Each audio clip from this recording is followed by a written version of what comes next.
Hey, this is John Linneball, and this is my Thumbtack guide for professionals, how to use Thumbtack and run your business effectively. The reason I'm making this video is because my Thumbtack video that is on the Thumbtack site and also on my channel was criticized as not showing how to use the Thumbtack site effectively, so I'll give you a few tips on that. All right, first of all, you want to be prepared. You want to make sure you have Thumbtack credits. You'll need them to bid on jobs. What do I mean by Thumbtack credits? I'm glad you asked. If we log into Thumbtack, you'll see what's called your dashboard here. Right now, I don't have any requests, although they do have some nice hints here as to ways I can improve my site. So if I click on my name here, I can see, oh, I have 40 credits. That's good. Most jobs cost between 2 and 3 credits on Thumbtack.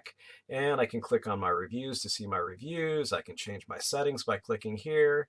And if I have any other problems, I can go to the Pro Center and find out anything. Like if I want to know how to buy Thumbtack credits or learn about it, I can click on here. I can go to Trust and Safety if there's some kind of problem, and they can give you all sorts of advice here. So next thing you want to do is set up auto renew for Thumbtacks. You don't want to use the Apple Store. You want to set it up with Thumbtack directly. It costs less. The Thumbtack person I spoke to told me that they have to pay money to Apple if you buy through the Apple Store, so they can't give you as good a price. So that was their incentive for setting up it auto renew with me directly. You want to install the Thumbtack for Professionals, not the one for customers app on your phone. You can install the customers app if you plan on hiring professionals through Thumbtack, which is fine with me. And you want to make templates so you can respond faster. What do I mean by a template? Well, let's go to a quote. If we go to my quotes, you can see templates here. I can show you what's going on in my templates. So John Linneball Tutoring. All right, so let's say I want to ask for something, I want to bid on an ACT job, I can use this. Hi, I've been doing ACT and SAT prep for some time, da da da da da. The name will go here, and that usually auto-populates when you bid on the job and puts the name in there. And you can see different things I do here. I edit the PSAT and SAT and ACT, ACT specific to San Francisco, LSAT, college counseling. And you can adjust the price here depending on travel and what other factors might affect it. So these are templates you can set to bid on things. They're pretty good.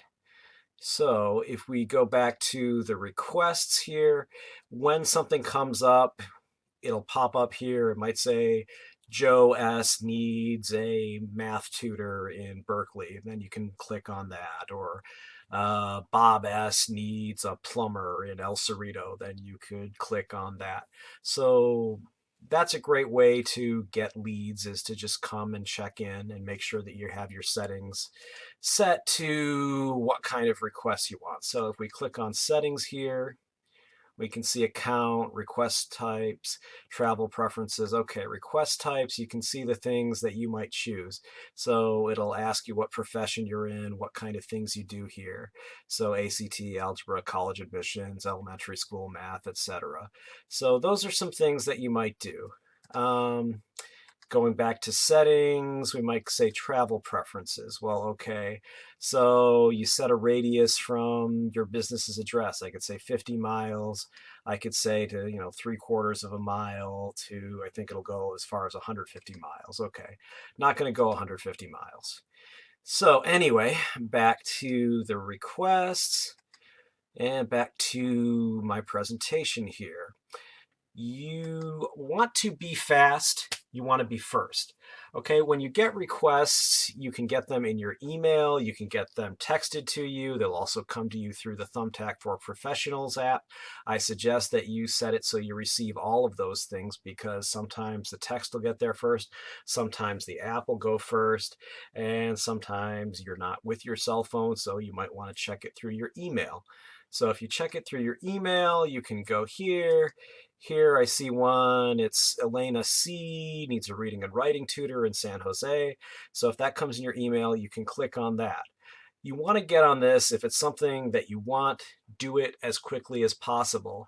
It's just common sense that you want to be the first person to respond, because most people are just going to go with the first person that seems reasonable, that seems like they're competent and is offering their services for a good price. They're not going to necessarily wait for 5 different people, which is the maximum who can bid on any one given job. You can bid any place at any time where you can have your phone and you have reception if you have the Thumbtack for Professionals app. And as I said, you want to check your email in the app for responses on Thumbtack.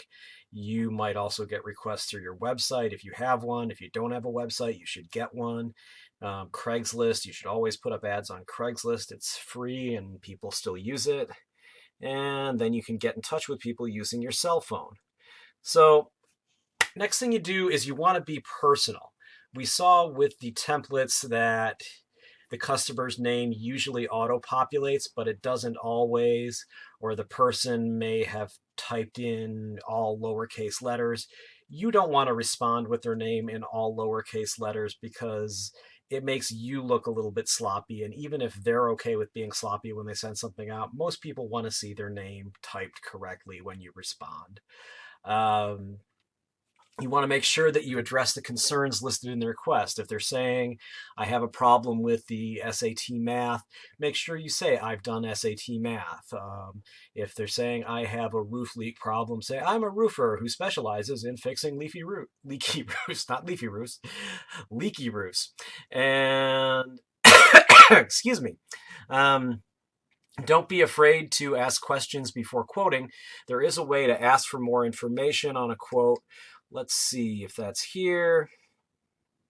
Well, anyway, it's not on the email, but when a request comes up and you click on it, there is a way to ask for more information before you bid, before you spend the 2 or 3 credits, because that's $3 or $4.50 or a little bit more that you're spending. So you definitely don't want to spend money bidding on something until you're sure you want to bid on it, but you do want to be pretty fast. Next thing is you want to be known. You want to fill out your profile on Thumbtack. It's the next thing people will see after your quote. They're going to go and immediately click on your profile as soon as they see your quote.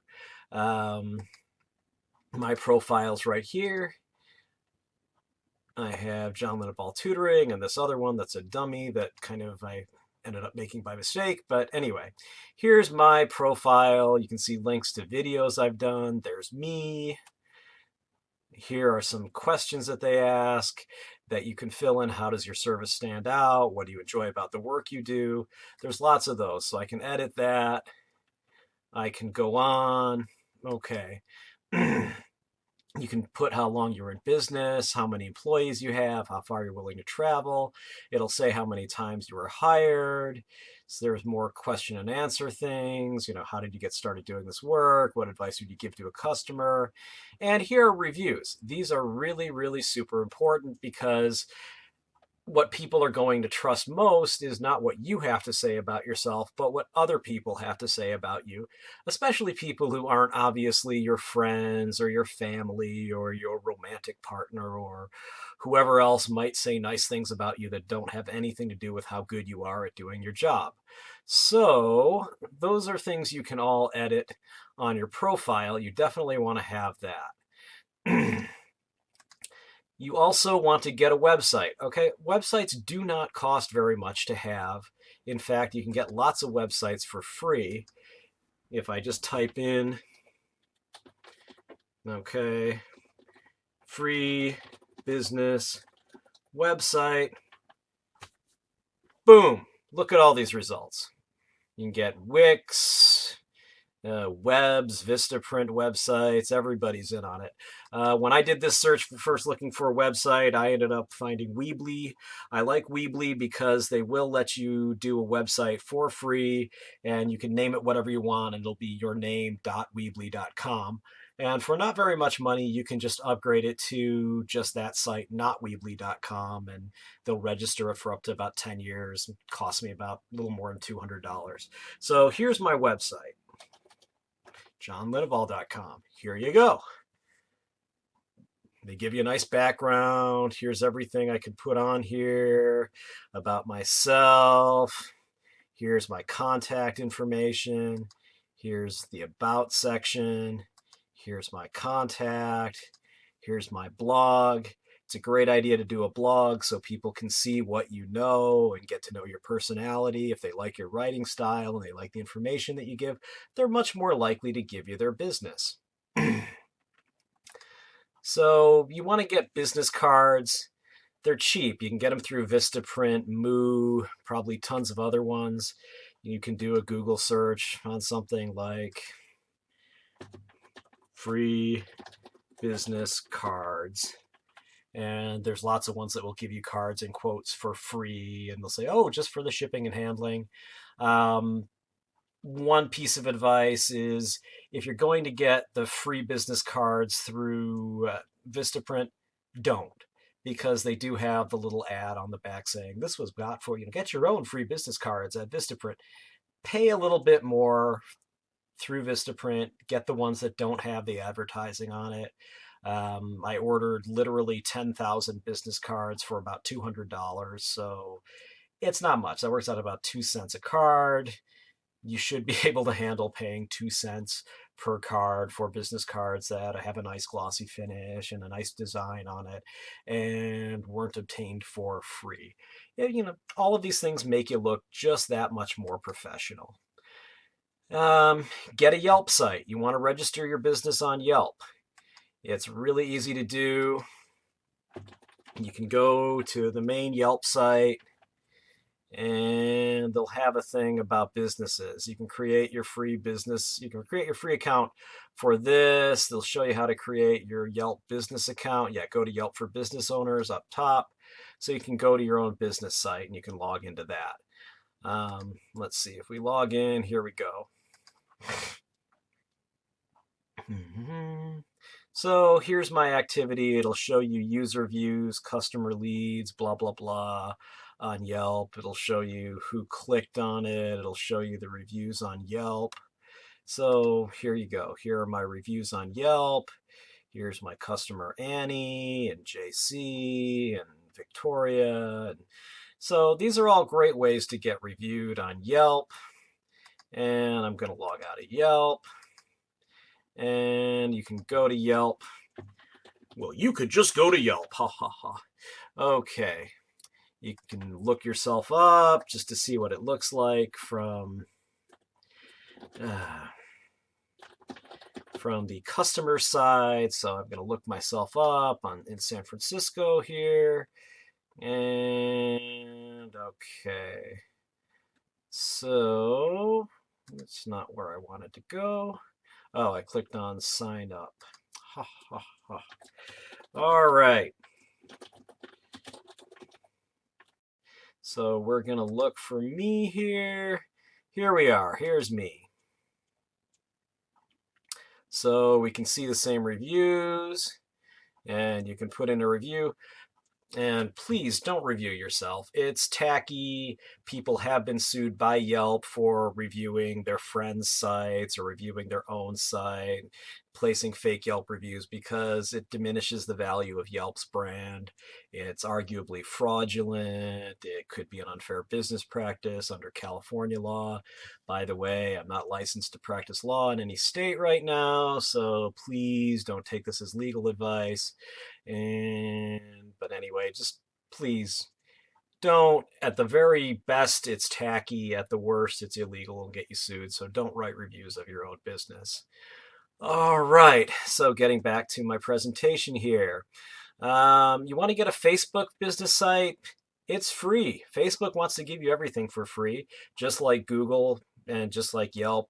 They're making their money through advertising, not by getting money from you. So here we go. Here's my website for John Linneball Tutoring. So here you go. This is a lot of things on here. There's my notifications. Here's the messages I've gotten from people. We're not going to show you the messages.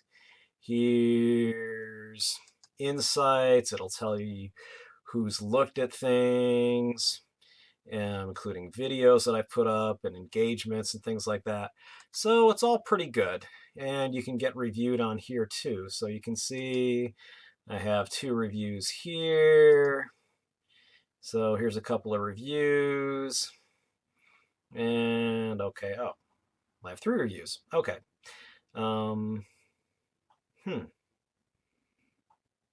All right.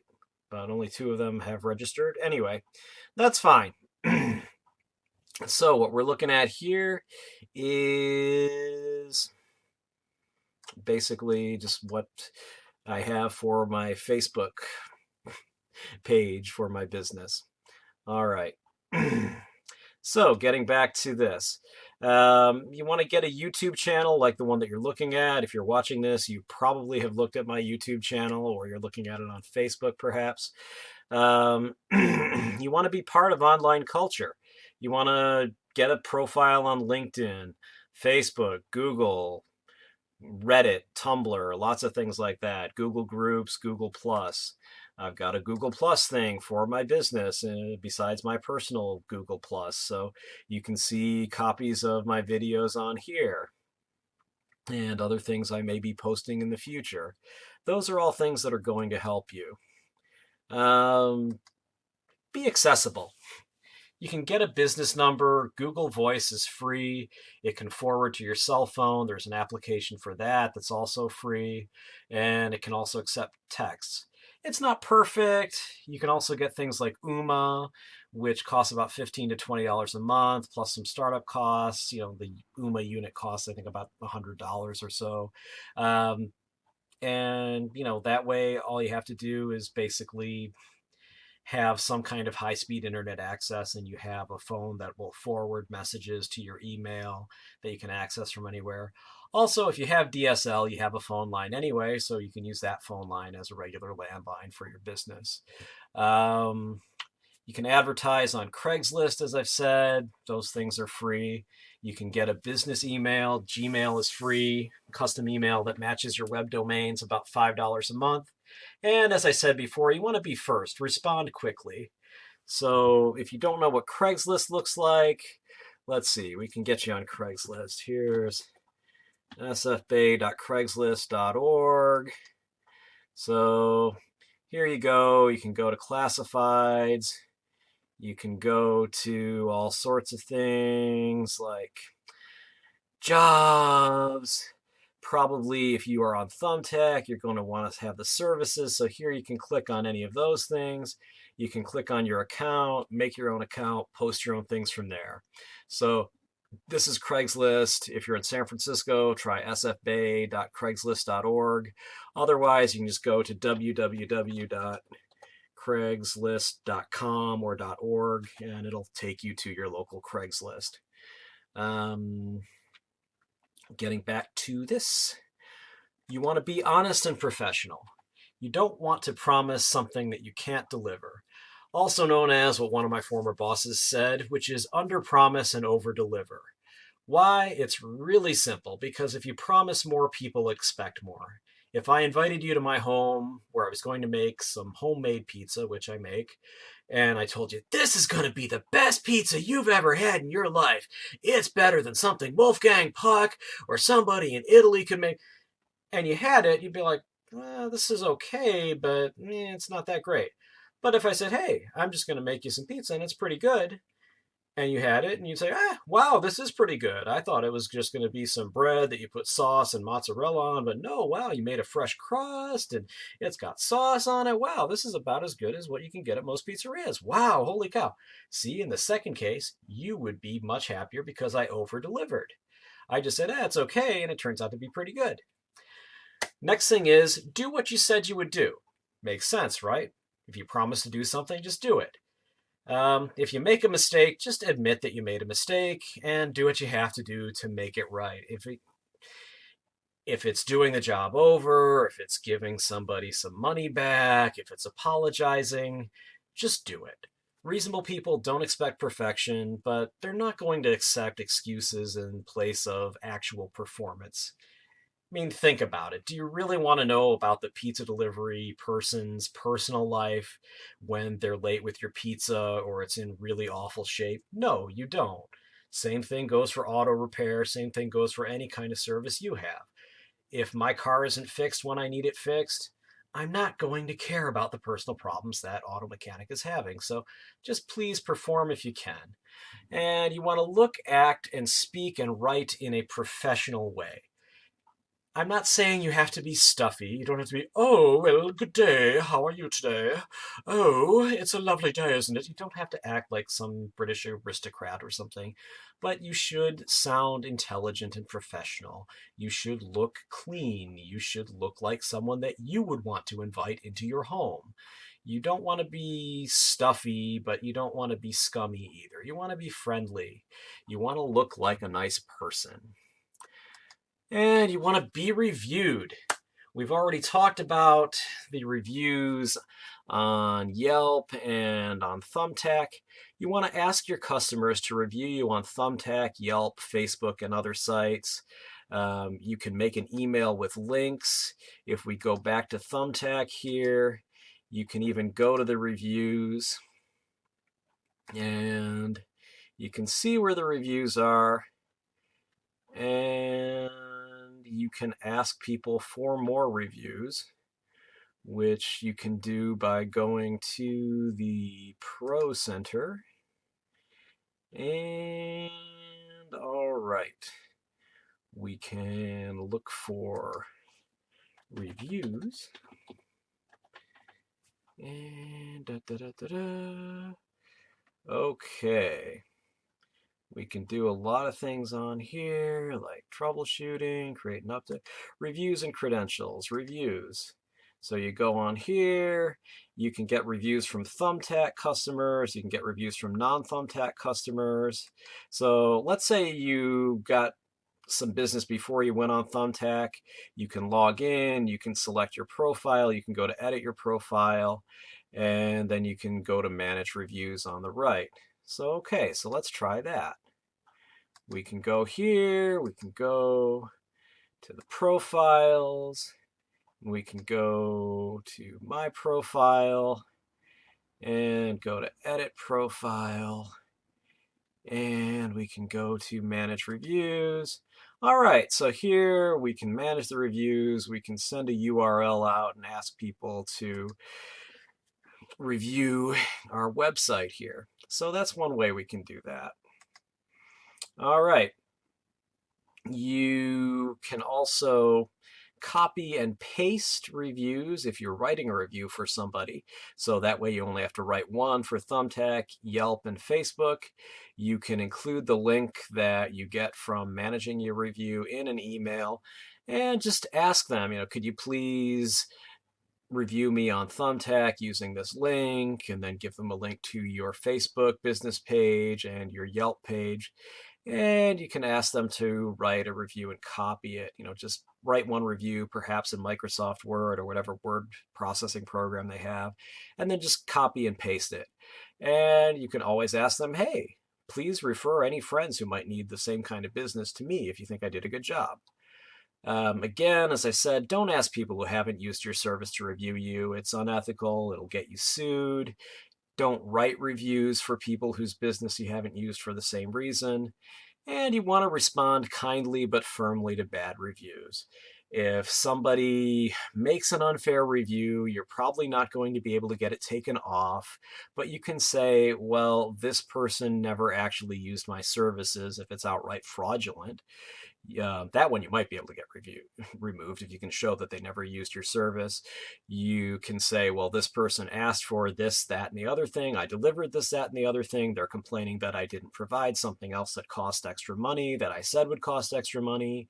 Or if they've got a point, then say, I'm sorry, I'd love to make it right, and offer to make it right. And then when you do, put a response saying, I made it right. You want to be selective. Pass on jobs you don't want or can't do well. There's no point in seeing reminders for jobs that you don't want or in getting bad reviews. What I mean by seeing reminders for jobs you don't want is Thumbtack, if you don't bid on something in a category that you've listed as wanting referrals for, they will remind you, Barbara S. still wants third grade math tutoring, something like that. If you don't want to tutor a third grader in math, then please just pass on it so you don't see it anymore. If it's a job you don't know how to do, obviously you're going to get a bad review when you inevitably don't do a very good job. If it's a job you're just not interested in doing, again, that's probably going to affect how you do the job, so don't do that. You want to avoid overly demanding customers, or I put it as ODCs. You down with ODC? Yeah, you know me. No. If you can't manage expectations, that's another way to say under promise and over deliver at the beginning. You're going to set yourself up for either reduced payments because they're going to demand to pay less, or they're just going to say, I'm not paying you. And you might get a bad review, even if you accept reduced or no payment, because some people just aren't very happy people and they want to take their problems out on you. So if you can tell that somebody just has problems or is unhappy about everything or just seems ridiculously demanding, it's always a good idea just to say no and move on to the next person. I've had way too many nice customers to bother with the one or two who just aren't very nice. You want to be connected. Join groups on LinkedIn, Facebook. You can join Meetup, that's meetup.com. You could join professional organizations like the state and local bar or whatever professional organization you might belong to. You can join civic organizations such as the Chamber of Commerce, the Rotary Club, the Lions, the Eagles, etc. You can get on your newsletter. You can make your own newsletter through MailChimp or just type your own newsletter and do mass emails. Personal emails. You want to keep in touch with your customers through email or through texts just to follow up. Let them know you care. Hey, how did Timmy do on the SAT after I tutored him? It really makes a big difference. In the same vein, you can always do holiday cards with a newsletter explaining what you're doing and put your business card in them. That way people know that you want to keep in touch and that you actually are at least concerned enough about them that you're willing to send them a little card around the holidays. You want to be kind, but be firm. Don't give discounts just because. I mean, if somebody asks for a discount, don't cave. I understand the desire to be nice and be liked, but you should get paid what you want to get paid, what you have decided is a fair price, not what people try to negotiate you down to. If you feel it's okay to give a discount for some reason, great, but just don't knee-jerk give someone discounts. Don't let the ODCs bully you. As stated above, a bad review isn't the end of the world because you will get to respond and people expect a few unjustified bad reviews. There's always somebody who's going to complain. I can tell you stories from my many customer service jobs that I've had where people just, no matter what you do, they're not happy. So the idea is you just don't want to be wimpy, but don't be too harsh. Just be firm, explain why you're doing what you're doing, explain why you can't give a discount beyond what you've already given, and everything should be okay. I guess I will tell you the story of the lady who came into a convenience store that I was working at while I was in college, screaming at me because I wouldn't authorize a gas pump. Mind you, like most gas stations, after dark, we don't let people just start pumping gas. Actually, I think gas stations today just don't let someone pump gas without leaving either a $20 bill or leaving their credit card or running their credit card either at the pump or bringing it in. That time you couldn't do credit cards at the pump, so the thing beeped at me, and then the lady came in screaming at me saying, I can't believe I had to come in here because you were too lazy to authorize the pump.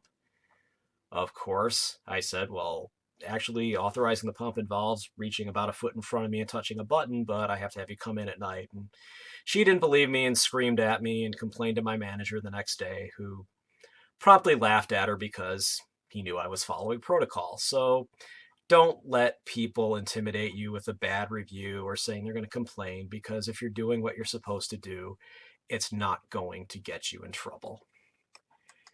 Again, you want to be kind. There's an old show business saying don't mess with the people you meet on the way up, you'll meet them on the way back down. And it's absolutely true. No matter how good you think it will feel to tell somebody, you know what you can do? You can go take a long walk off a short pier. You know what you can do with your complaint? You can stick it where the sun don't shine. Don't. We all know Murphy's Law, which says that whatever can go wrong will go wrong. Well, there's a corollary, which means something that can be easily proven from the main thing, the main law, which is the probability that you'll need something from a person is directly proportional to how nasty you were to them the last time you dealt with them. I guarantee you, if you are nasty to somebody, there will be a chain of events where that person is going to be the person from whom you need a favor. And it's either impossible to get it from someone else or it's going to be extremely hard. And you are not going to want to do what you're going to have to do at that point, which is grovel and apologize. So don't do that. And I believe Maya Angelou said this. If she didn't, I apologize to whoever did. But to paraphrase, people won't remember what you said as much as how you made them feel. That's going to affect your reviews on Thumbtack, Yelp, Facebook, any other review site. Basically, if you make people feel good, they're willing to forgive minor errors, things like that. If you make people feel bad, if you're harsh with them, they're going to be very harsh with you. So definitely, whatever you do, be kind, be firm, be connected, be selective, be reviewed, be honest and professional, be accessible. If you're honest, professional, and kind, you should be just fine. And with that, I'm out. Have a nice day.